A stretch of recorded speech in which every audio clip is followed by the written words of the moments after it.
Hello, everyone. My name is Shenhao BAI, and I'm an independent scholar here in Beijing, China.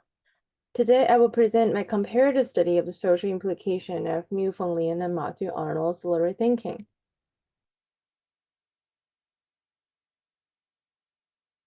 In 1915, the New Youth Journal was published in Shanghai, which marked the beginning of China's new cultural movement. The journal acted as a robust platform of the movement, which promoted the literature written in the vernacular instead of the classical Chinese, and objected to the imitation of ancient classics. Meanwhile, some descendants of the new cultural movement began to seek for their own literary organization, and in 1921, Mei Guangdi and Wu Mi began their preparations for the Xueheng Journal, also known as the Critical Review in English. The aim of the journal was claimed as to discuss scholarship, expound truth, promote a national classic, and merge new knowledge under the principle of being objective, critical, without partisanship nor radicalism. When Xueheng Journal was first published, the predominant figures of the new cultural movement dispraised Xueheng as false light of fake antiquity and mourners for old texts. Though not as denogatory as the critique of the new culture school, current scholarship also attributes Xueheng School's essence to an opposition to the new culture movement. This prevailing stance, on the one hand, downplays Xueheng School's efforts to merge new knowledge, and on the other, diminishes the school's liaison with its own time. Miu Fenglin was the student and one of the primary authors of Xueheng. Miu started his publication in the second volume, which made him the first ever student author of the group. Among the 250 authors of the journal, Miu ranked the 12th. He was even nominated as the new editor of the journal. Miu acclaimed Matthew Arnold as the greatest English literary critic. He quoted from Arnold and analyzed Arnold's idea of disinterested, which he pinned down as with no aspiration for interest, with an attempt to establish his own idea of the virtue of literature. To what extent does Miu's reception of Arnold's literary thought correspond to Arnold's original thinking? What is Miu's essential heritage from Arnold? As for the relationship between Miu and Arnold, so far it hasn't been the focus of any single research.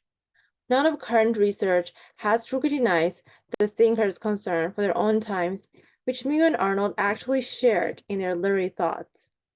This research undertakes the task of studying Miu and Arnold's literary thoughts with the purpose of analyzing their standpoints on the relationship between literature and its time. A thorough examination of Miu's complete works suggests that his literary thoughts are most clearly explained in two Xueheng articles on the virtue of literature and on the emotion of literature. And we will focus on Arnold's The Function of Criticism at the present time as the counterpart to Miu's thinking. One important consensus between Miu and Arnold is that literature should transcend the material. Miu bespeaks that literary authors and critiques should preoccupy themselves with the idea of culture and be exempt from any desire for material gains. Arnold expresses a similar wish for literary works to be disinterested. Both Miu and Arnold disentangle the purpose of literature from pursuing economic and political profits for one's own. Miu and Arnold also ask for deprecation of personal emotion. Miu highlights that one important function of literature is to express human emotions, which should not be beneficial to one individual only. Arnold raises that the best spiritual work of criticism is to keep men from a self-satisfaction which is retarding and vulgarizing. By describing one's expression of private emotions as imperfect, even harmful, Miu and Arnold warn that it should not be of the interest of good literary works. As for what being disinterested does denote, Miu and Arnold share this one crucial point that a certain commonness should be reflected in literature. Such a call for commonness seems to be contradictory to the two thinkers' previous claims of upholding an independence of mind. Regarding the denial of personal interest as a sign of being autonomous is based on such a premise.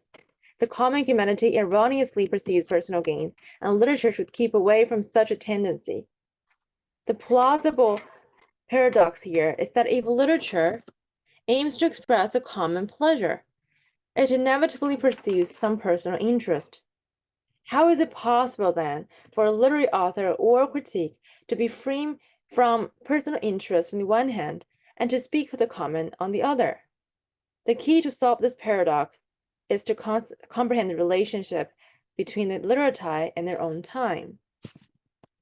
Miu believes the literati often clash with and are not appreciated by their contemporaries. He requires that a good piece of literary work should chronicle political events, detect the hidden truths among the populace, and record people's virtue. The aim of literature is to reflect truth, the most important of which is to teach the people and enlighten the time. A prime piece of literary work does not necessarily agree with the mainstream, but through its political and social insights, serves the advancement of society. For Arnold, the essence of literary endeavor should not be overwhelmed by any political practice, but to remain a disinterested love of a free play of the mind. The function of literature is more epistemic than physical, as critiques seek for fresh knowledge that enables people to see things as they are. Such knowledge, however, is not abstract, but what that can always retain an intimate and lively consciousness of the truth. The best literary ideas, according to Arnold, should be current at the time. The work of literary genius should synthesize and explain the best that is known and thought in the world, the gift of which lies in the faculty of being happily inspired by a certain intellectual and spiritual atmosphere. In other words, literature can only be fruitful when it is closely connected with its intellectual environment. The vigor of literary works and ideas is a result of an intellectually dynamic time, but it is a responsibility of literature to establish a current of fresh and true ideas. Literati should embrace the time, and by extracting the best of it, help create a flourishing time. Both Miu and Arnold acknowledge that literature should be perceptive of the time. Instead of being defiled by particular interests, literary works and thoughts should uncover the commanding truth of the time, which brings benefits to the human society. Neither Arnold nor Miu's literary thinking is a mere murmur in the circle of literary art.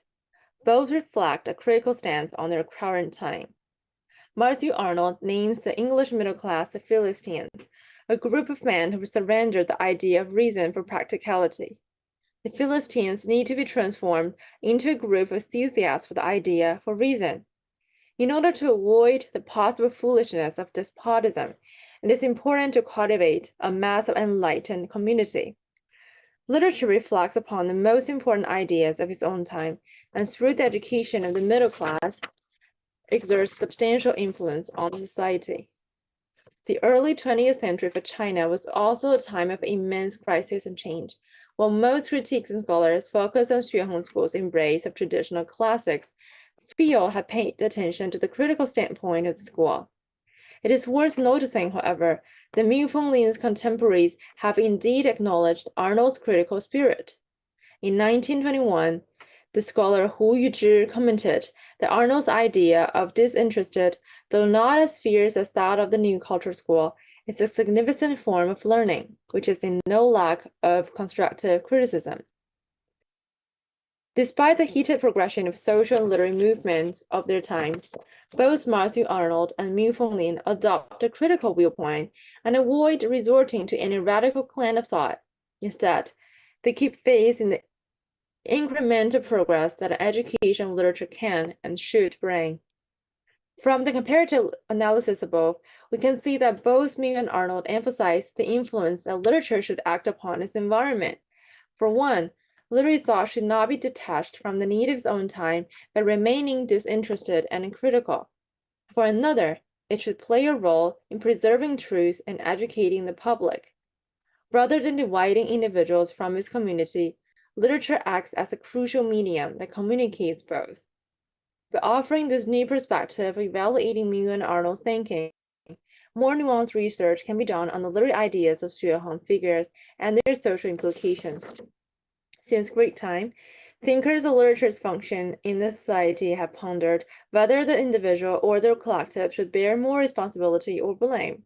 The case of Miu and Arnold illuminates that literary thinking can find a way out of the mire of binary radicalism if it means to influence society, which at the same time reveal a prospect where the role literature actually plays in the current time is still a significant question that awaits more close investigation.